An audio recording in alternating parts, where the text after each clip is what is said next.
Hi guys, welcome to the channel. In today's video, I am going to show you how you can copy Amazon affiliate link in mobile. So the first step you simply need to do is to open Chrome browser and search for the Amazon,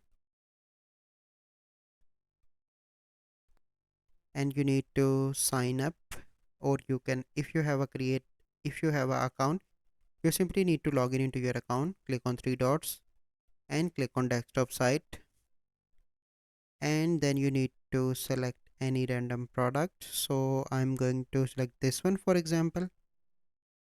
Okay, then you need to zoom in with the help of your two fingers, and on the top you can see get link text. Click here, and here is the link. You simply need to copy that link from here, from the top,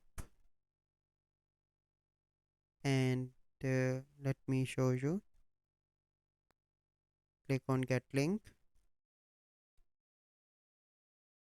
So here you can see a link. You simply need to click here get link, and that link is copied, and now you can share that link anywhere on social media as well, or into your website. So this is the process. I hope you find this video helpful. If you find this video helpful, must like this video, subscribe to our YouTube channel for future videos. We'll see you in the next video. Thank you. Have a good day.